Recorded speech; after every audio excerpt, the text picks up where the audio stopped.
Hey, hi. My audience. There you go.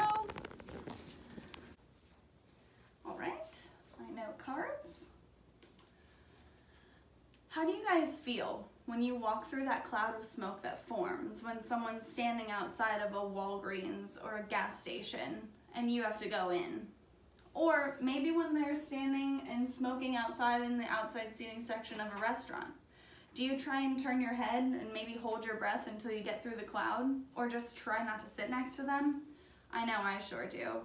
And especially when I have my child with me.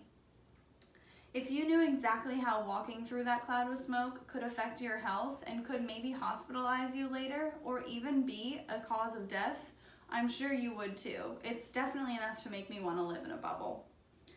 It wasn't until just recently that we were really able to look deeper and understand the side effects that secondhand smoke has on us as a society.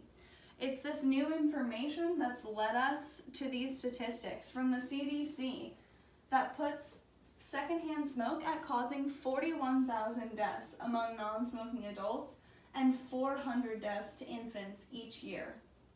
1 in 4 non-smokers in the US are exposed to secondhand smoke, and this goes for children as well.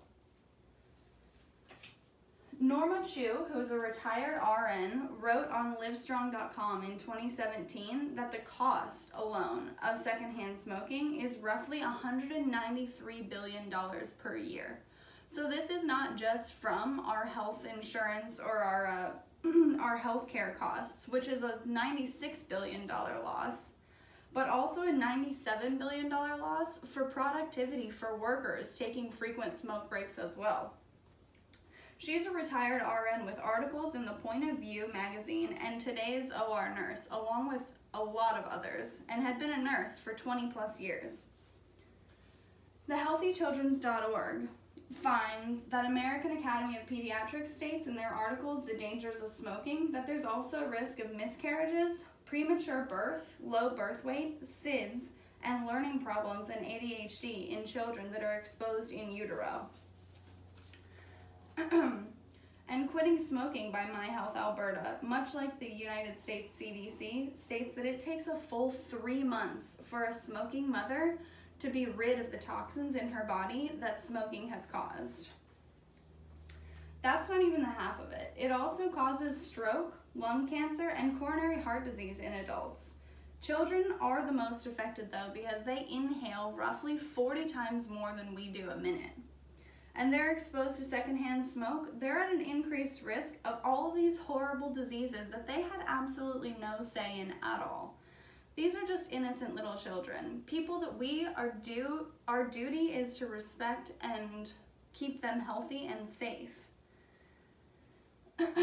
These statistics are enough to make me want to put my little one in a bubble.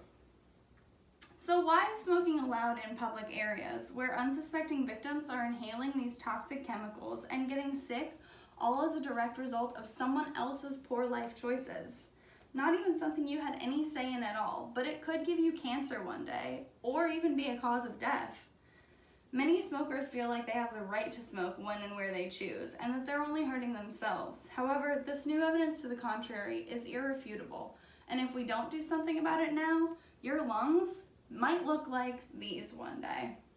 However, the health effects of the secondhand smoke by the American Lung Association puts secondhand smoke at causing approximately 7,330 deaths from lung cancer and 33,950 deaths from heart disease each year.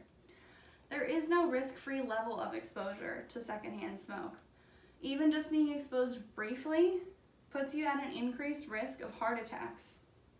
Secondhand smoke contains hundreds of toxic chemicals, including but not limited to formaldehyde, benzene, vinyl chloride, arsenic ammonia, and hydrogen cyanide. Now these are big scary words, but they're found in our everyday items like gasoline, paint thinner, and in microbiology labs to preserve animal specimens. That doesn't sound like a great thing to be ingesting if it was me. Now, if that's not good enough for you, think about the children that this is affecting. The same article from the American Lung Association found that 35% of children are exposed to secondhand smoke, and it causes 10 to 15,000 hospitalizations for them each year, and 200 to 300,000 lower respiratory tract infections. Now, I understand that this is a nasty and very addictive habit for those who have started, and it's really hard to stop. But there are so many options and alternatives nowadays that we can find something to either help people quit because there's so many aids available to you, or help you at least get through the day so that the consequences of your actions are only your own when you reach your own home. We've got the gum and the patches and those other options that you can pick up at a local pharmacy, just like Walgreens or CVS, at any time you feel that you need to.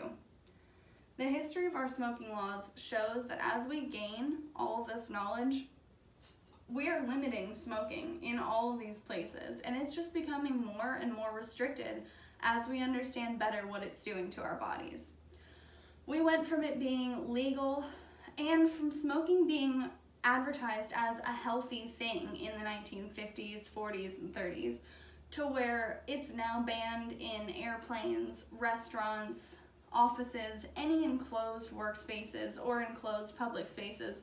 And now it's starting to be banned from parks and other public outdoor areas as well, because it's found that secondhand smoke not only affects the people that are very close to you, but it can affect you from up to 23 feet away. So you'll commonly see these signs outside of parks asking you to respect our air and keep our air clear and clean for our children. That means if your kid is swinging and you're still 20 or 25 feet away from them smoking a cigarette, they're still ingesting those toxic chemicals. And there's still those chemicals floating through the air and causing harm to them. Now, a large argument coming from smokers is that it's unconstitutional, if you will, for us to be telling them what they can and can't do with their bodies. They feel like they should be able to do whatever they want, wherever they want, because it's not like they're immediately harming others, but now it's shown that they are harming them in the long run. And if you wanted to really go with that argument that you should be able to do what you want, where you want with your body, you could argue for flashers being on the street, or you could just go full-on pro for full nudity, public nudity. But there are these laws put in place to prevent that, and I, for one, think I can speak for all of us when I say I appreciate them. There are just some things in this world that you cannot unsee. We are free people only when what we're doing is not harming others or breaking laws that are put in place to keep our society safe. The simple fact of the matter is that it's just not safe to be smoking in public. It's not safe for us, it's not safe for our children who are innocently swinging in parks or climbing on playgrounds, and for us to be near them while smoking. Many of us who have never smoked a cigarette in our lives are still at risk of these awful diseases and being hospitalized or possibly dying from this exposure simply due to these other people's choices that we've not made for ourselves. Our children are at a risk of lower respiratory tract infections and being hospitalized for something that is just 100% preventable. There's no need for it, and I, for one, think it's time that we make a change and do something about it while we have the power to do it now, before it's too late, because we've got to keep our children and our children's children healthy and safe and happy. Thank you, guys. This is my works cited where I got all of my information from the CDC, from My Health Alberta, from the lovely Norman Chu, the retired RN, and livestrong.com. Thank you so much.